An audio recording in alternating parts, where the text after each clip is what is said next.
No. Economists are constantly getting things wrong.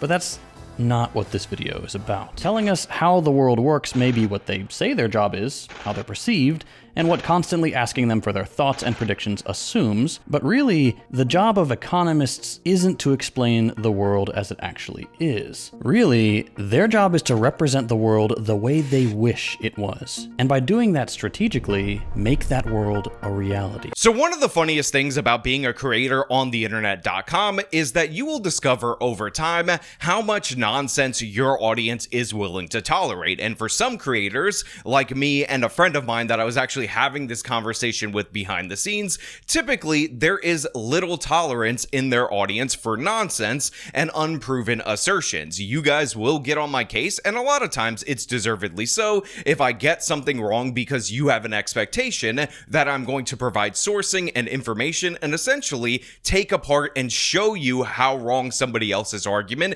and that's the audience that I built. That's the audience that I live with, and that is how I have to operate my content. However, there are other creators on the other side of the spectrum, and not just politically, but in terms of audience accountability, that can just say things. They could just assert the most stupid, ridiculous conspiracy theories over and over again to their audience, and these people out there will gobble that up no matter how ridiculous that assertion is on its face. And a perfect example of this is Second Thought, yet another rich kid socialist who had everything in his entire life handed to him, who of course is against capitalism and is fighting for the revolution while simultaneously enjoying the life of a rich kid who was allowed to pursue the arts because his parents provided absolutely everything he needed throughout the course of his life. The man has never seen struggle at all whatsoever, so he's live action role playing as a working class individual, even though all of his hobbies are rich kid hobbies,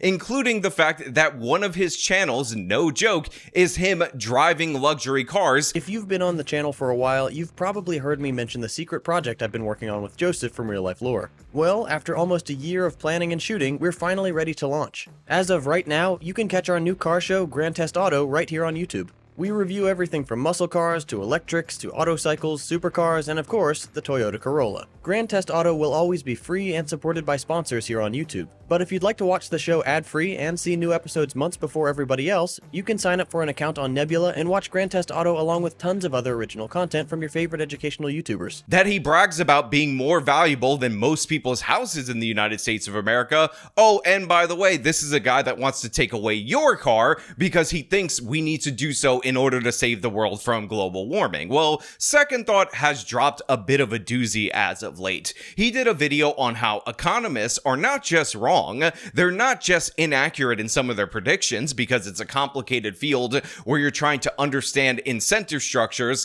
and how humans who are creative individuals respond to said incentive structures. He has determined that economists actually make up the economy for rich people because I don't know if you guys know this, I don't know if you guys are aware of this, rich people are the ones that are running absolutely everything, and they're using it to declare war against the other classes across the world. And he knows this because he has issues with his dad and his mom handing him everything throughout the course of his life, so he projects those issues out there to folks in his audience. Now we're going to talk about this, we're going to break this down, but we're also going to discuss how this man has no requirement at all whatsoever to actually prove any of his stupid assertions to his audience, and kind of laugh at the fact that you can grow on the internet.com even faster than those people who actually do put in the work. But before we do, I want to thank everybody who supports this channel via actualjusticewarrior.com/join. Unfortunately for us, economists aren't on our side. You might remember in other videos we've talked about the economy and growth and how they're not real. They're relatively recent ideas built not on objective truths, but on specific political goals, bad logic, and subjective accounting decisions usually made by the rich and powerful for self-serving reasons, like more war for everyone and less work for them. Because most governments care about keeping the rich happy, that fantasy has real consequences. The reality is much sadder. Economists are in the business of producing, sanitizing, and bringing into the world tools of violence against the poor. So it's important to understand that the first 5 minutes or so of this 10-minute video is just the second thought guy making assertions without backing any of those assertions up. He's just alleging that this is a thing in a sinister voice with little bits of music sprinkled underneath, but he's not actually backing up any of those claims. That is, of course, until he gets to his ad read. But first, it's ad read time because I've got to pay my bills. Which I also want to comment on because wouldn't you know it, all these different various socialist internet creators have massive corporate sponsorships, and what's funny about this is that Second Thought was begging for money, begging for people to support him through his various Patreon pages due to the fact that he had lost said sponsorships a little while ago after endorsing a terror attack, because, you know, that's where these people are. That being said, I do want to highlight that in his whole thing of assertions, this guy actually makes the case that economic growth doesn't exist. We dunked on GDP not just because it's a bad metric, but because economic growth is fake, or more like arbitrary. You see what I mean about Second Thought just being able to assert things without actually providing evidence, and his audience not holding him accountable for said assertions? Now, I'm not going to dispute that there aren't problems and ways to manipulate measurements like GDP or GNP, because obviously there are ways in order to make those things look better than they actually are. In fact, the Soviet Union would put money into concrete making and other things that were not all that productive, while the United States of America was developing microchips in order to say GDP number bigger in this category over here, when in reality what they were actually doing was gaming the metric in order to make their economy look better. However, Second Thought is making the case more broadly, or at least he's asserting without making the case more broadly, that economic growth doesn't exist. And this is such a fundamentally stupid assertion, it almost defies all logic that a sentient human being would say so.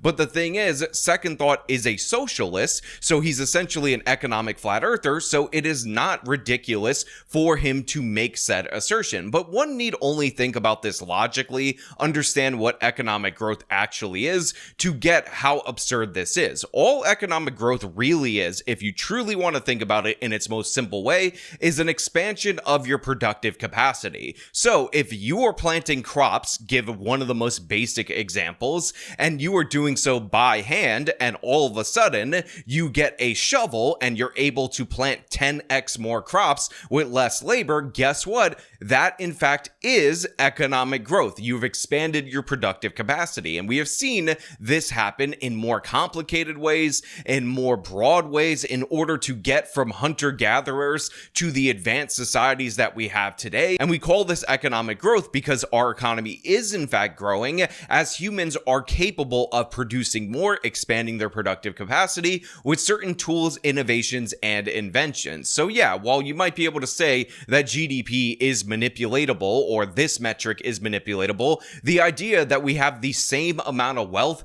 in this world that we used to have when we were hunter-gatherers is absolutely absurd and ridiculous. You are orders of magnitude richer than people were back 10,000 years ago. And again, I'm using extreme examples so you can understand this, but in reality, you are orders of magnitude richer than people were 20 years ago, even if you could show me a chart that says, oh, incomes haven't kept up with this metric or whatever. Just think about all the things in your standard of living or in a human standard of living that improve over time due to the fact that we have been able to expand our productive capacity. But whatever, that's not the point of this particular video. It's just a terrible groundwork for what we're going to get into, which is, of course, Second Thought saying that economists aren't trying to actually describe the world, they're trying to make the world, which honestly needs some sinister music undertoning it. Every Econ 101 textbook should come with a million caveats that basically make the whole thing worthless. The idea that we're all self-optimizing, rational actors with perfectly ordered, fixed preferences chasing utility in a vacuum where we only communicate through prices that we can negotiate is a total fantasy. So like I said, for about 5 minutes throughout the course of this video, it's just random assertion after random assertion. However, Second Thought has officially made his first claim in this particular video at 4 minutes and 30 seconds, which is that the other side of the argument, the straw man that he's going to attempt to knock down, is that economists believe that humans are perfectly rational actors with fixed preferences that communicate through prices. And again, he says that Economics 101 textbooks need to come with a disclaimer that basically debunks the whole thing, but in reality, no Econ 101 textbooks makes this assertion, and if they did, that would be a garbage textbook. In reality, we have anything but fixed preferences. In fact, Thomas Sowell's Basic Economics talks about how people end up substituting things that you couldn't even possibly imagine for other things, and I'll give you an example of what I would call a non-linear substitution so you can understand this preference. Let's say you want to go on vacation and you specifically want to go to Disney World. However, you end up discovering that Disney World really expensive. The flight too pricey, the hotel, you don't want to pay for it, and you think the tickets honestly and genuinely are ridiculous at this point in time. And now, if you had fixed preferences for a vacation / amusement park, one would think that logically you would start looking at other amusement parks like Six Flags or something of the sort and comparable hotels and flights to that thing. But in reality, we don't have fixed preferences. So typically, if a vacation is something that you've been saving up for and you decide that your ideal vacation is not available at a price you want to pay, you might end up buying something completely different with that money, or saving it, or using it to invest, or something else. But an example of what I'm talking about is the fact that people might not go on vacation, but they might buy luxury clothes. They might buy some kind of new technology device like an iPad or something. So again, the idea that we have a fixed preferences or whatever has not been asserted by any economist at all whatsoever, as far as I know. Maybe one of these dumbass communist economists that Second Thought is worshiping, like Richard Wolff, but in reality, these are the decisions that people make, and this is why tracking incentives and trying to study the behavior that people use in response to those incentives is extraordinarily difficult. Economists pretend that they, and they alone, from a neutral outsider's perspective, understand capitalism. The economy. The economy. The economy. The economy. The economy.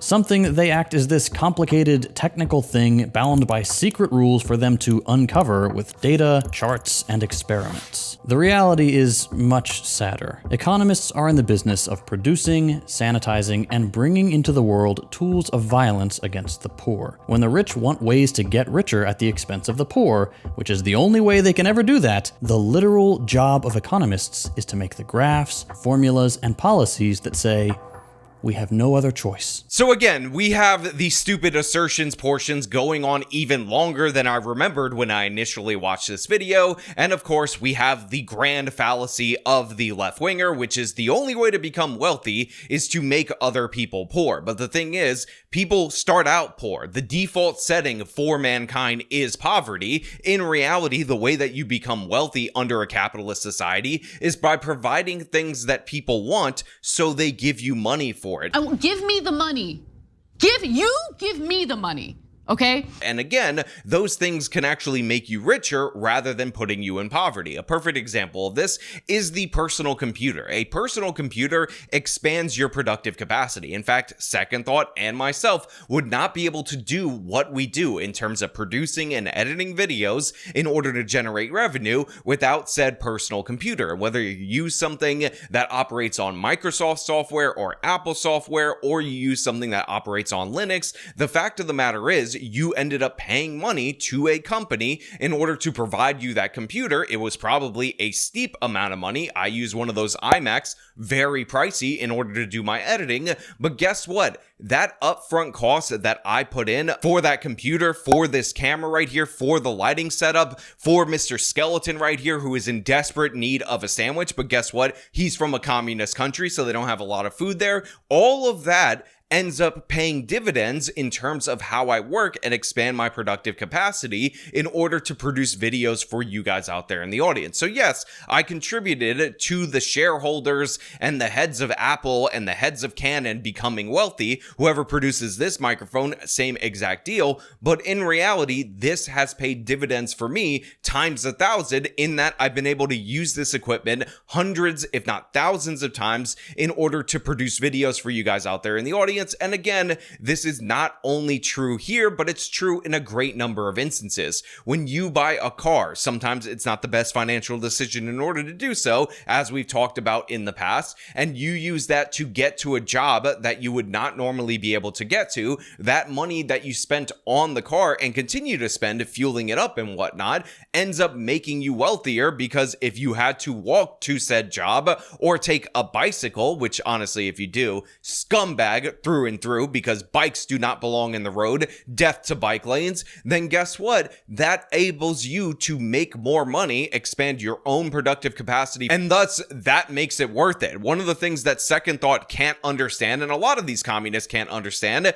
because they believe in zero-sum economics, which is another economic flat earther theory, is that you can improve the lives of both parties with a transaction. In fact, this is one of the reasons why when you go to a store, you give the person the money, they give you the product, both of you say thank you, because in reality, you wanted the product or needed the product more than the money, and they want the money more than they need the product. In 1890, John D. Rockefeller spent about $600,000, $170 million in today's dollars, to found the University of Chicago. So Second Thought goes on this whole entire rant about how John D. Rockefeller helped found the University of Chicago. The University of Chicago is known for its econ department. The economists at the University of Chicago win more Nobel Prizes in terms of economics than any other university has produced. And therefore, because John D. Rockefeller was rich and he donated money to this university, then Econ 101 ends up serving the attitudes and whatnot of the rich. Now, I will just point out that a bunch of different private institutions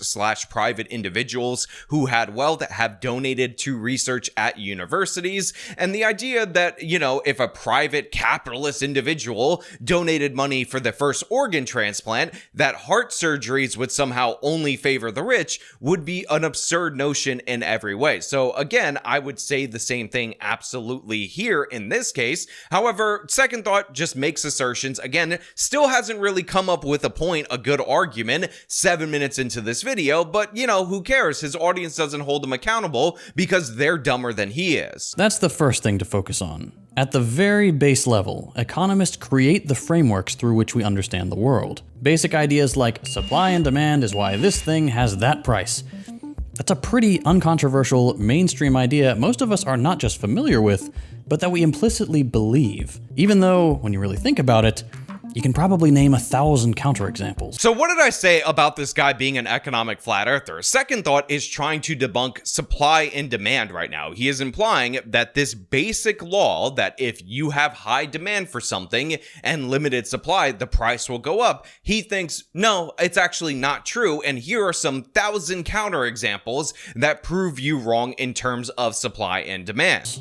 Prices change over the course of a product's lifetime, or randomly by the day. So already, and I mean already, Second Thought has just proven to be one of the dumbest individuals making content on the internet. He just tried to debunk supply and demand by saying that prices change over the course of time that a product exists, as if demand doesn't change and supply doesn't change over the course of time. This is a perfectly rational explanation. Then he ends up going to the grocery store in terms of his visuals, and he says, oh, products pricing changes throughout the course of a day. Now, look, I know JT is a wealthy guy who probably gets Whole Foods deliveries whenever he wants to get groceries, but for us normal people who have actually been to the bakery section of a grocery store, or, you know, been to a bakery, this is not unusual for you to see prices go down later later in the day at the store, especially if a product has a limited shelf life. Again, if you go to the grocery store, oftentimes you'll see meat that needs to be cooked that day marked down significantly because the next day that product is going to be worthless, and the store would rather get something for said product because it's going to expire. And the same can be true if you go to the bakery section or to a bakery late in the evening. If a place offers fresh baked goods, and guess what? It's the end of the day, they're about to close, you will not be surprised that if you go to buy a certain thing, they might offer you additional things to take, sometimes even for free, by the way, so that they won't go to waste. This is not unusual at all whatsoever, and by the way, it is perfectly in line with supply and demand. At the end of the day, they have much more limited demand because the store is about to close, there's less people looking for those goods, they have excess supply, so they'll give you massive amounts of things for very little money or for even for free because it's better than just tossing it out. So yeah, this is maybe the dumbest example, and we're only in example 1. Or by the computer and IP address you're using to access it, or how well the guy who's selling it knows you, or if you get a discount for buying more than one, or if you're using a referral code. Means TV link in the description. So again, JT names a whole host of other examples, none of which contradicts supply and demand at all whatsoever. In fact, even the example that most people would think would counteract supply and demand, which is the pricing changing depending on your region or depending on your computer, the reason we have dynamic pricing or these kinds of pricing models is to better ascertain and accurately measure the demand that people have for a certain product. So that's why they throw a price that they think you will pay, because they are trying to actually gauge it in a proper way. Again, these companies have more data and more analytics than you can possibly imagine, and them using that whole treasure trove of data to figure out what the best price point is in real time is not something that debunks supply and demand. Then there's the fact that nobody treats a phone from one company as the same as a phone from another company, or even one model or color as the same as another. The very idea of there being a supply of phones and a demand for phones is an abstraction. It doesn't really exist because every phone is its own product, and its price is just one of its qualities we take into consideration. It's not just tacked on at the end either. It's built and iterated throughout the process the same way the camera is. It's based on a bunch of other prices. So one of the things I find so impressive about JT and a lot of left-wing content creators is that they can state a premise and then make a million counter arguments to their own premise and think that they're supporting themselves. Again, this is the Dunning-Kruger effect in real time. This guy is talking about how, oh, it's not just the supply of phones and of course the demand that factors into the price. It's also all these different various components and their costs, aka their supply and demand and price, that factor in as well. Again, thinking this contradicts the idea of supply and demand is absurd in every possible way. Then there's the fact that nobody treats a phone from one company as the same as a phone from another company. Now, he also talks about how a lot of people have strong preferences for certain brands, and that this therefore disproves the idea that there's a supply of phones and whatnot, because people treat iPhones and different iPhone models as their own separate thing, so there's no actual generalized phone market. And all he's saying right here is that there is a more complicated consumer base for these particular products, and oftentimes people get invested in the brand because they tend to provide things that they prefer more than others. Now again, this assertion does nothing to disprove supply and demand. All it does is show us that JT has no understanding of what demand actually is. For instance, I'm not an iPhone user, and the reason why I'm not an iPhone user is because back in the day, and I know I'm going to be dating myself, when iPhone was an AT&T exclusive, they actually charged $30 a month for the data for the internet for the iPhone. Now you compare and contrast to that $30 a month per iPhone charge to what they offered for different kinds of phones, and the data was actually $15 fixed rate for every phone on the plan. In addition to that, iPhones, if you guys will remember, never had an SD card component, so you could never expand the storage of said iPhone, and because of that, iPhones would go up dramatically in price depending on how many gigabytes were available in said iPhone. And by the way, this is true to a certain extent today too, because they still have fixed storage. But back in the day, you would get like 8 gigs or 16 gigs, and the difference in price would be hundreds of dollars. And I think eventually they came out with a 32 gig, but at that point in time, I realized that I could buy a micro SD card for like $50, significantly lower than the storage costs available for an iPhone. So I decided to go with a phone that wasn't even an Android, but eventually I would trade up and get an Android phone. Now, if Android phones, which by the way, this Samsung and a bunch of Samsung phones are comparable in price to iPhone, I might consider switching to a Google phone like one of the Pixels, because guess what? Those phones are coming in cheaper, much like the Galaxy phones did back in the day, and I'm not wholly wedded to the Samsung interface, even though I definitely do like it. Again, there is a point where the price could be too high, where my demand for a new phone will be diminished, and I will not be willing to pay that. Now, Second Thought also says that people don't view these products as interchangeable, but again, this is somebody who doesn't understand how people respond to incentives and how people do non-linear substitutions, because guess what? I have this phone, I've had it for about 3, maybe 4 years, and I have no need to upgrade because I keep it in good solid condition. So for me, upgrading my phone either annually or biannually is not worth it, especially when you consider a top-of-the-line phone in the Galaxy or iPhone branch can run you over $2,000 easily. But that doesn't mean that because I don't want to upgrade this phone, I end up having to substitute for another phone. In fact, I can substitute for whatever the hell I want. And oftentimes, one of the things that I choose to do with my money, rather than buy the newest phone each and every year, is use that money to travel with my wife. And by the way, the wife doesn't upgrade her phone each and every year as well for the same reason. So we're talking about $2,000 if we buy the top of the line phones. And by the way, I do want them to last when I buy them. I do pay them off all at once. That instead of using on phones, instead of upgrading every year, we end up using it on travel. So again, this is what we call a non-standard substitution that people make decisions on all of the time. And again, this is perfectly understandable. How many times have you guys, because you were saving up for something, foregone going out to dinner in order to buy a meal at a restaurant because that's expensive? And again, you'd rather use that money for something else. So again,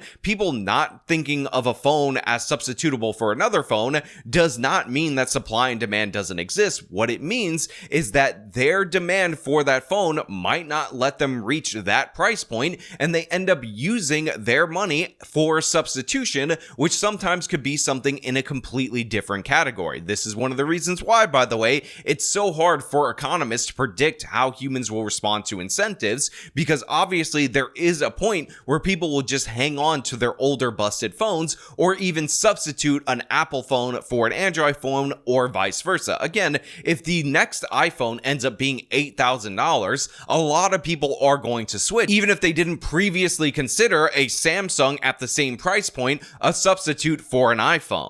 And while sure, you might buy a phone for $1,000, you can't then turn around and sell it back to Apple at that same price. Why not? If price was a perfect mirror of value that emerges from the meeting point of supply and demand, what does it matter to Apple to have one rectangle worth $1,000 or several paper rectangles worth $1,000? Now, this is one of the dumbest statements I've ever heard in my entire life as a refutation to supply and demand, but also it gives you an idea of the mindset of somebody who is as wealthy as JT over at Second Thought. He thinks that this is a refutation of supply and demand because he thinks that supply and demand are supposed to get this golden price or whatever, and that is supposed to be irrefutable. But one of the things that he forgets is that the reason you buy an iPhone typically is because you don't have one. You have demand for it. And the reason you buy it from an Apple store, spoiler alert, is because the Apple store has the supply of it. So if you try to sell it back to them, an opened iPhone, which by the way has diminished value, they're going to have to refurbish that iPhone before they put it back out on the market. And in addition to that, they already have the iPhones because they're the suppliers, because they're the ones who produce it. So they don't have the same demand as a consumer for this product. So of course, they are going to pay you less money for that product back than you would pay from buying it through them directly. This is not a refutation of supply and demand in any way. In fact, it is a validation of supply and demand. And by the way, if you were able to sell the iPhone for more money, let's say they had a limited edition color that they only produced X amount of models of, you ended up obtaining that model, it's sold out in all the stores, you put it up on eBay, you end up being able to sell it for $1,200, that would also not dispute supply and demand in any way, shape, or form. It turns out that if you put it on an auction like eBay, you get an accurate measure of demand, especially when supply is more limited at that moment in time. So again, this guy's an idiot. Things fall apart even more when you go looking into how companies actually price things. Sometimes a train ticket will be set at a flat rate you pay to get on. Sometimes it's based on the distance you travel. Sometimes you buy the specific seat with specific perks like last-minute cancellation. Most of the time, things are priced with formulas that are themselves based on either data, vibes, or just good enough conventions like, here's what a normal markup is, just add 30% to what you paid for it and you'll be fine. So was there a point to him bringing up train travel other than he wanted to throw, oh, here's a 30% markup out of nowhere, as if that's standard in the economy, as if there isn't competition for transportation or any other product that wouldn't allow you to do so? Again, the average net profit for an American firm is like 8%. So you have super profitable companies, and then you have a lot of not profitable or not high margin companies that end up giving you low prices at volume and make between 1 to 3% net profit every single year, and that's how they do their business model. A perfect example of this is a company like Walmart that's not trying to make a lot of profit each item, they're just trying to sell you enough volume in order to make revenue. There's not a lot of firms that are making 30% profit out of nowhere just because of an arbitrary markup, but Second Thought throws that out there because he's actually stupid, and he somehow Dunning-Krugered himself into thinking that his lack of understanding on the basics of pricing in the economy somehow made him an expert. And again, the train tickets, he talked about different things that could go into the price of a train ticket that honestly have like no contradiction with supply and demand at all whatsoever. Again, you paying more for the right to cancel is a standard practice because again, the company could receive nothing for that ticket and you're paying for that flexibility so you could change it because the company is going to have to respond and there are costs in actually, giving you that flexibility. The distance thing, self-explanatory, a flat rate again makes sense. And by the way, just so you guys know, just so you guys understand, there's no 30% markup for train travel, and in the United States of America, in reality, train travel is one of the most subsidized forms of transportation there is. In fact, in the New York City Metro, which should be maybe the most profitable metro in the entire world, considering how much people in New York rely on its services, the fare only accounts for like 22% of the cost. So yeah, there's no 30% markup arbitrarily in order to make profit. That's ridiculous. That's absurd. Interestingly, it's often the case that formulas are based on economists' work more directly. Like, for example, when accountants at pharmaceutical companies have to help their managers decide whether to invest in developing one drug or another. They'll use what are called discounting functions. Basically, a formula that lets them put a present price on future drugs. Discounting functions are based heavily on the economic theories fleshed out by the economist Irving Fisher. His formulas were first mainly academic, then went into financial accounting textbooks, and then turned into common practice. People use these formulas not because the theory behind them shows us the truth of the economy.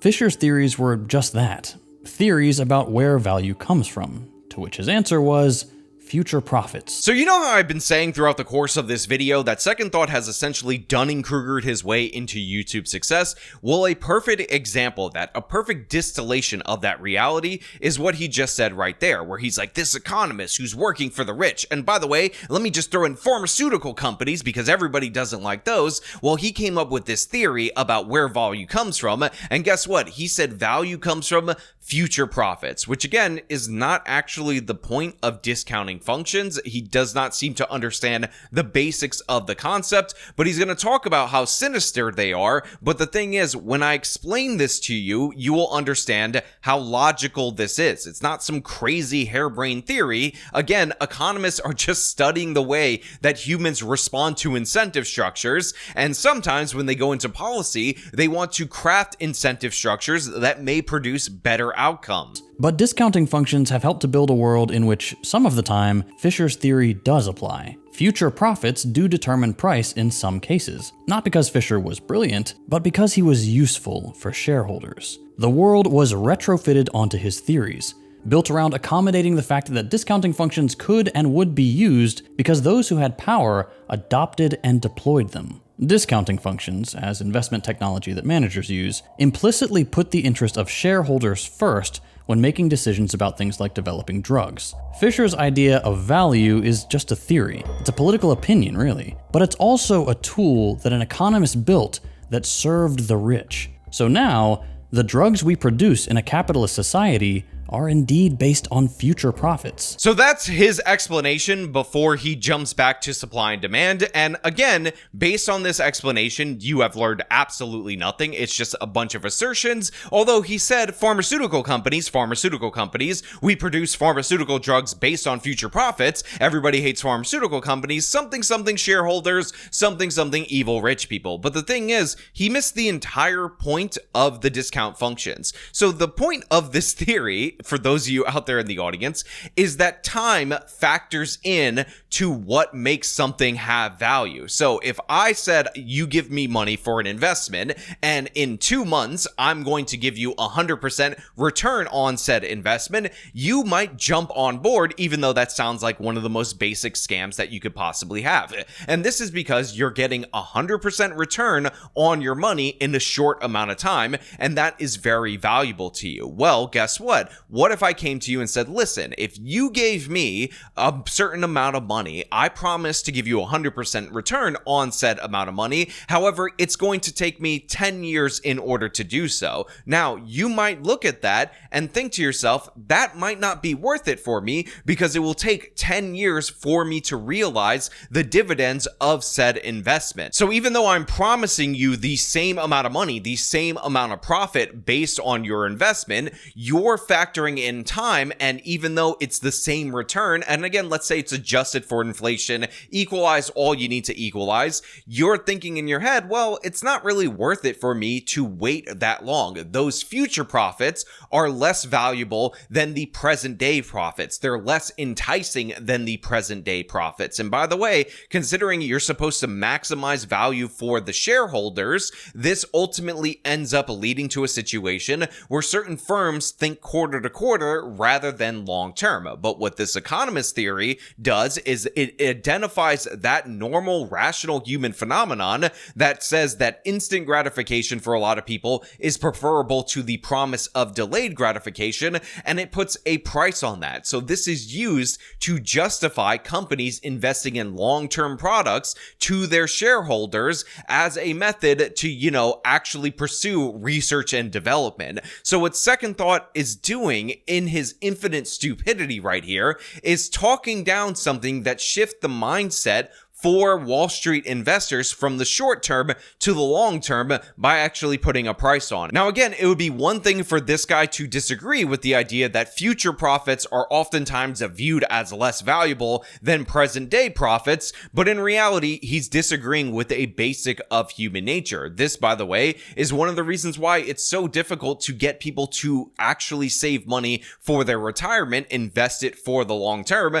because even though the instant gratification that you would get from that cup of coffee, to use the classic internet finance bro example, each and every day is significantly less than the potential millions upon millions of dollars that you can get from investing in index funds over the course of 30 years. People don't see that future profit when they're old and retired as something that they value when they're in their 20s and just entering the labor force. Again, this is a basic idea, a basic concept that he tries to make like a sinister thing serving the rich, when in reality, it's an idea that he basically kind of formalized with this theory in order to get firms to shift away from short-term projects, which, by the way, if you're in pharmaceuticals and you have to spend 10 years on R&D for a drug, is something that you have to get people in the mindset of, to long-term projects. Again, like I said, it would be one thing if Second Thought disagreed with it, if he didn't buy into this theory, but the fact that he can't even describe the theory properly just shows you what an idiot he actually is. Discounting functions, as investment technology that managers use, implicitly put the interest of shareholders first when making decisions about things like developing drugs. Now again, I'm trying to keep my explanations of how Second Thought is wrong really simple so you guys can understand it, and I guess since he's using stocks as like the thing that he wants to come down on this discount function thing for, a perfect example of this would be stocks. Let's say you buy a stock and you only plan to hold it for 5 years. After 5 years, you're trying to sell it. That is your time horizon for whatever reason. You're going into retirement in 5 years, whatever. You want to buy a house, doesn't matter. For the sake of argument, your time horizon is 5 years, but the company that you hold stock in is investing in a project that won't be profitable for 15 years. Those future profits are worth nothing to you, so this is one of the reasons why discount functions end up factoring that into the present day price, so that way it's still a worthwhile investment for you, even though the company may not turn a profit for 15 years. People can assume or bet on the idea that it will be profitable in the future, so that way when you sell said stock in 5 years, even though it's not going to produce a profit, whatever project this is, for 15 years, you're still getting some of the value of those future profits, which, by the way, of course, is diminished because people tend to prefer instant gratification to future delayed gratification. A similar thing can be said for supply and demand. The idea isn't a universal truth, we know that, but it does color how we think about the world. And it means that some companies can jack up prices and blame it on scarcity. We just don't think about that much. Economic theory glosses over this agency. It glosses over the 1,000 little decisions, moments, conventions, laws, individual people you need to have actually make something, make the place to sell it, make the money to buy it with, and have the transaction happen. Economists assume money, markets, prices, transactions all spontaneously appear out of thin air, and that all that history just evaporates the moment you and I decide to exchange something. So I don't know how to say everything that JT over at Second Thought said right there was 100% wrong and ass backwards without saying that everything JT over at Second Thought there's just said is 100% wrong and ass backwards. Economists do not assume that all of that history and the logistics that go into bringing a product into market completely fall apart at the moment or wipe away or disappear that you make a transaction. The people who do this, by the way, are socialists. This is why they do price fixing in places like the Soviet Union, in places like Venezuela, because they think everything that goes into said product is arbitrary and doesn't matter, and you could just fix the price at the end. And the result of this socialist style thinking, guess what? Is shortages, is absolute disaster. The reason you had toilet paper shortages in the nation of Venezuela is because toilet paper at the end point of this process that should have factored each and every one of these factors into the price was a fixed price. Therefore, it was below market value. It didn't cover those costs, so they didn't end up producing enough toilet paper. This is the reality that Second Thought does not seem to understand and is completely ass backwards on it. His entire critique of the way that economists view prices is not how economists actually view prices, it's how left-wingers that he supports view prices. And they've built theories and tools around this that come to have profound impacts on our lives. But that doesn't just happen. For economics to be performative, economists have to actually get involved in performing them. And that usually means doing experiments. You might have heard of this already, but UChicago is famously known for producing the Chicago Boys, a group of Chilean economists who were some of the first to do neoliberal economic theory in practice when they directly advised the Chilean dictator Augusto Pinochet. So Second Thought is going to go over the Chicago Boys and the Chilean experiment. Now, he is going to, of course, pitch this experiment as an absolute disaster. However, throughout the course of this video, this response, we're actually going to show you the economic metrics of the things that Second Thought thought is asserting didn't work, and we'll see if his actual analysis compares to reality. Now, let us get into this first and foremost. Among their recommendations, trade liberalization and tariff reductions, widespread privatization, including of Social Security, and a regressive value-added tax. Together, Pinochet's dictatorial rule and the Chicago Boys' shock therapy meant thousands of political opponents were tortured and disappeared, tens of thousands of protesters were arrested, and a devastating economic crash for Chile in 1982 that left 1 in 4 people unemployed. So let's be clear about this. Pinochet was a dictator, a brutal dictator, and in fact, there are many brutal dictators throughout the course of this world, and they have nothing to do with free market economists, so the idea that he's going to front-load this with all the atrocities committed by Pinochet during his reign is absurd, because we have seen similar types of atrocities committed by a whole host of other dictatorships that don't have anywhere near the same kind of economic policies. Again, the Kim family over in North Korea, absolutely horrible, oppressive in every possible way. The Soviet Union, a multitude of other dictatorships have had these kind of policies, and the Chicago Boys in no way, shape, or form made a dictatorship a dictatorship. In reality, they were trying to reform the economy. And by the way, part of the reason why they wanted to do this is because there's a theory that liberalizing the economy, raising people's standard of living, actually ends up leading to better human rights and better freedoms in other categories, which we will also be judging, despite the fact that JT is trying to hit you hard with this propaganda, as if Pinochet, who was a bad dictator, was any worse than comparable socialist dictatorships in and around the same era. GDP eventually rebounded and boomed. But even when it did, the Pinochet regime ended with 45% of people in poverty, education and healthcare heavily privatized, and the richest 10%'s income going up 83%. When Pinochet stepped down, Chile was the 8th most unequal country in the world. Milton Friedman called this a miracle. So the implication from Second Thought's statements right there about the Chilean experiment is that their poverty rate obviously went up because it was at 45% at the time that Pinochet ended up leaving office, and the experiment was of course a grand failure, and Milton Friedman, absolute scumbag, for saying that all that brutality and of course all of that problems in Chile are some kind of economic miracle. But of course, when you look at the data, one of the things that you figure out is that the Chilean government prior to Pinochet didn't actually measure poverty, so what we have to do is rely on estimates for poverty in the nation of Chile, and what we ultimately end up figuring out, poverty in Chile was north of 45%. So in reality, poverty reduced, and by the way, it continued to reduce post these free market reforms after the ousting of Pinochet, because guess what? As the Chilean people became more wealthy, they also wanted more freedoms. By the way, this is what is being described as the miracle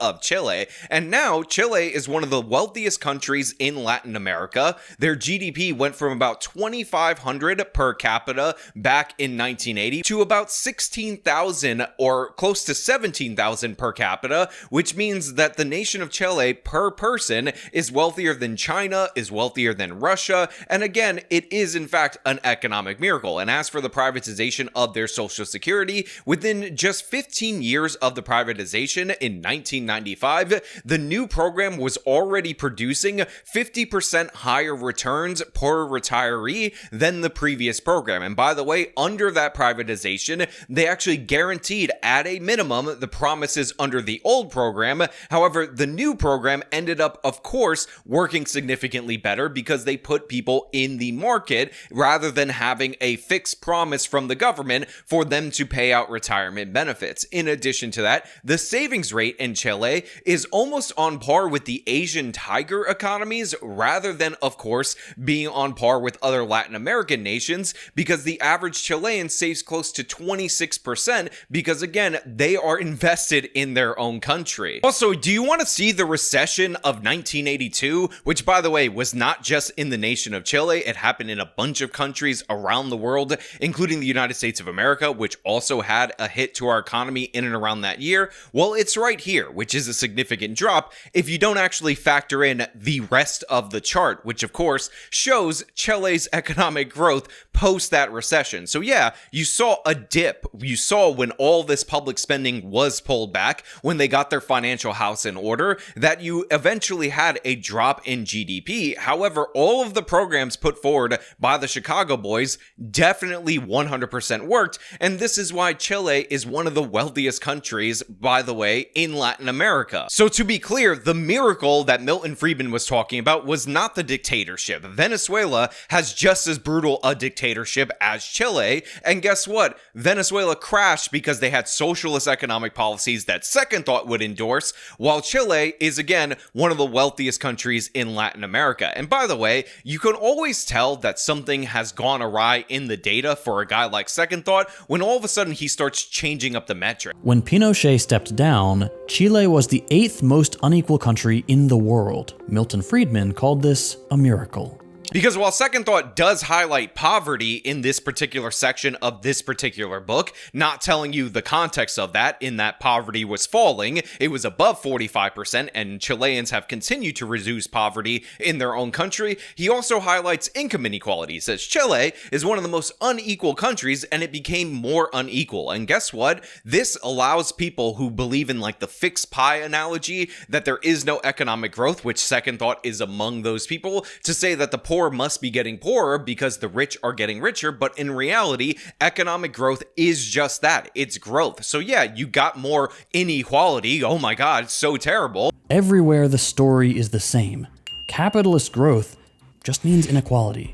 But in reality, you got a huge increase in the incomes of the middle class, which was formed by Pinochet's policies during this same period. Again, inequality does not equal poverty. Oftentimes, it equals the exact opposite. And one of the things that we could see around the world is that wealthy nations tend to have a lot of inequality because guess what? It allows people who are more talented, better at business to succeed and actually earn. And that's the product of having a society that incentivizes economic growth. So again, notice what he did right there with the switch up of the metric, because in reality, you can't compare pre-Pinochet Chile to post-Pinochet Chile without realizing the great success of these market-oriented reforms. No billionaire is sponsoring research on socialist economics in practice, mind you. Economists, by and large, are of the same pro-capitalist breed. Again, this is not true. We've had multiple different experiments in left-wing socialist economics. North Korea, the Soviet Union, Venezuela,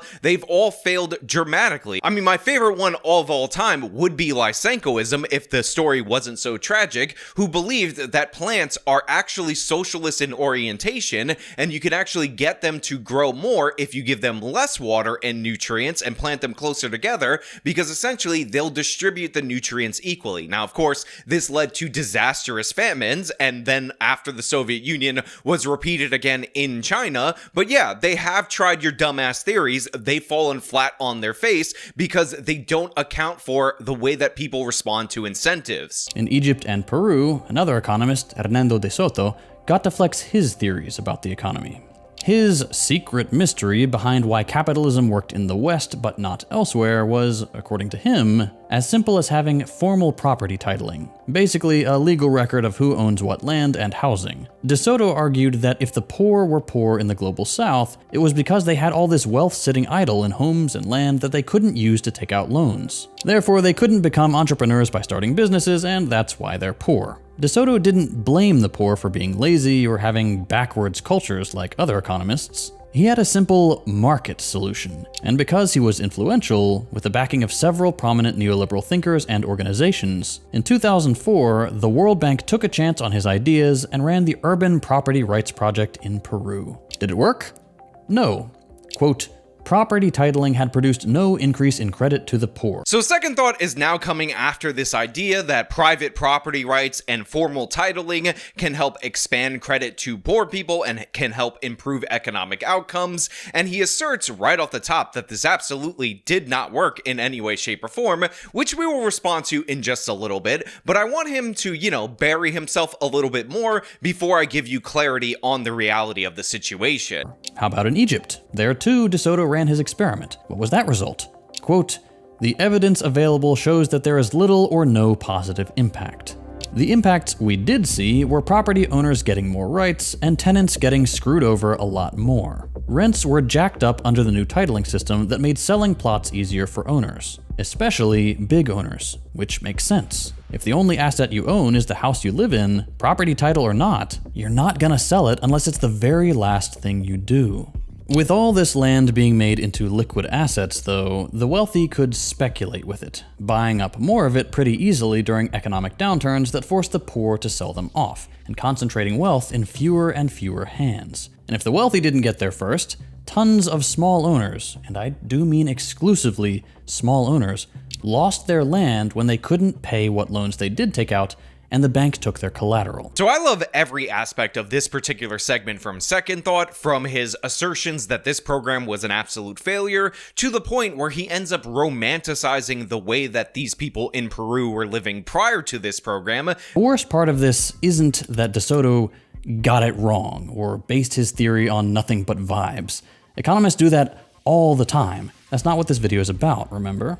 It's that his theory actively reshaped politics in several countries because the rich and powerful could benefit. Before DeSoto, poor people had power when they could keep the rich at bay by holding land and housing in common, or with informal titles that made it hard to buy up. They had power when their wealth wasn't too liquid and tied up in small assets like livestock.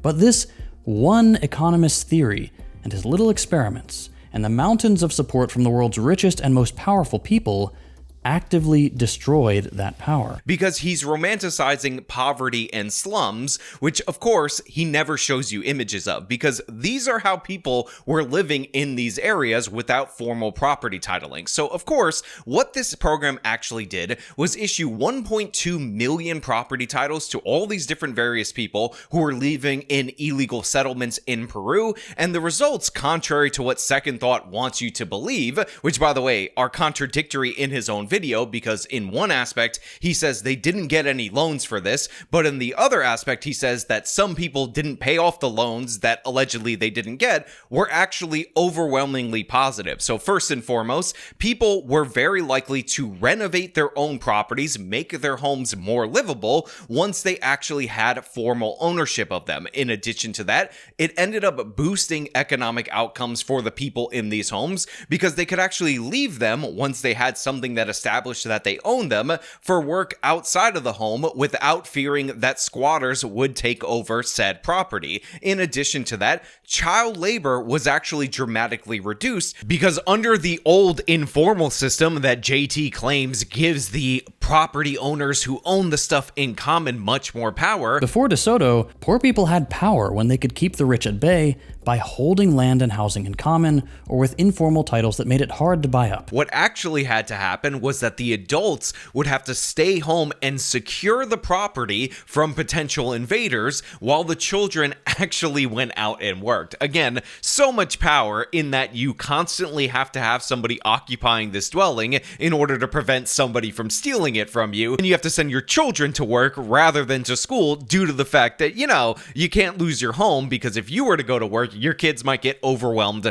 by an invader. Oh, such a beautiful society that JT is hearkening back to. By the way, it was also discovered that it was the smaller households with fewer potential workers that were more likely to send their kids in order to do child labor, because that informal titling system just favored a might makes right kind of system. Again, if you had 4 or fewer potential workers, you were significantly more likely to send your children to work pre-1997 than post-1997 and the titling process. So in reality, despite what Second Thought says about this magical time, what actually happened post-titling was the following. People ended up getting better jobs and they were actually able to send their children to school. So in multiple different aspects, including an increase in credit, everything that was promised in this program absolutely did happen 100%. And again, I will remind you that Second Thought is trying to romanticize people living in unsafe,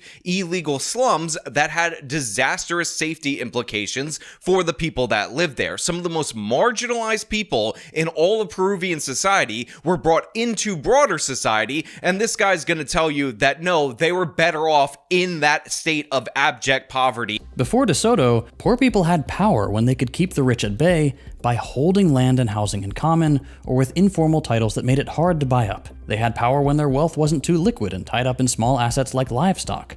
But this one economist's theory and his little experiments, and the mountains of support from the world's richest and most powerful people, actively destroyed that power. Titling programs meant foreclosures and evictions targeting the poor. It meant more people having to find work outside the home for large capitalists who now owned more. It meant courts, bailiffs, prisons, and armed police being hired to enforce these new property laws.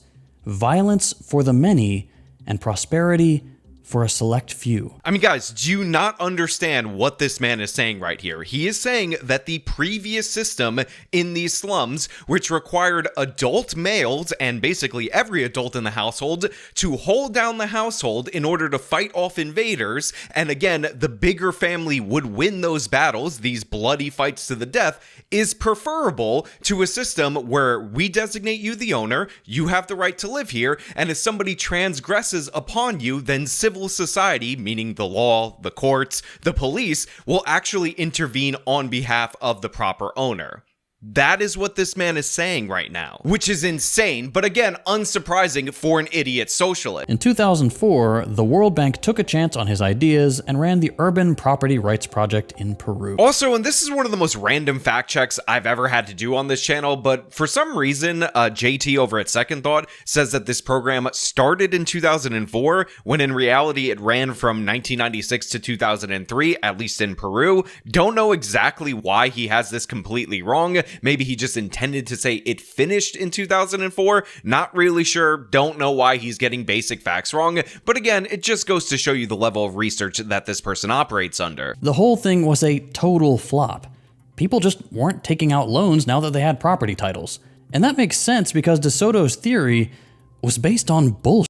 In countries like the US, where he was supposedly taking inspiration from, most small businesses don't need to borrow at all. When they do, the most common source of loans is credit cards. Using your house as collateral isn't even an option for most people. Obviously, property titling wasn't what made capitalism work in the West. Imperialism was. I love the fact that this guy who just has asserted wrong thing after wrong thing after wrong thing is now resorting to air quotes and saying, of course, the common line, which is that imperialism is what made capitalism work, even though, again, we've had imperialist societies throughout all of human history, and none of which have reached the wealth of any capitalist society in the modern era, because guess what? Capitalism aligns appropriate incentives on a voluntary basis in order to produce wealth. But in addition to that, the guy doesn't realize that he completely contradicted his entire point without even noticing, because guess what? Him saying that, oh, most small businesses use credit cards rather than leveraging their property as collateral in order to get loans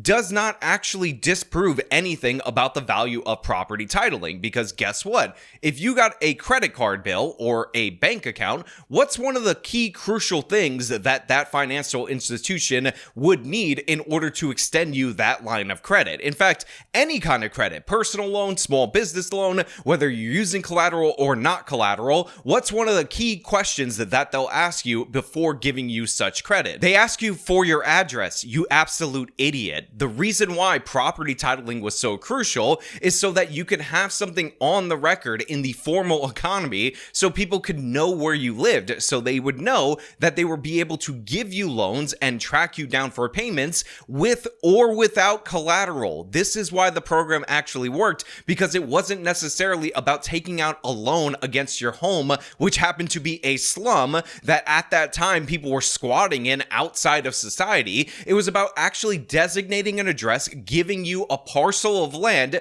that you can build up if you so choose to do so, and allowing you to leave that parcel of land in order to go into the formal economy without somebody stealing it from you. So yes, you idiot, you absolute doof. The idea that we're going to romanticize the slum lifestyle like you do later on, when people could build a floor on top of your home because it's not really your home, is absolutely absurd. But this guy really legitimately does that. He talks about the informal, unsafe slum lifestyle where you could lose your property to another thief being somehow more virtuous than, actually designating who owns what. Under the new titling system that made selling plots easier for owners. especially big owners, which makes sense. If the only asset you own is the house you live in, property title or not, you're not gonna sell it unless it's the very last thing you do. Also, he ends up saying at some point in time that people would never liquidate their primary asset because that's where they live, and how could you possibly do that, even though people do that all of the time in the United States of America?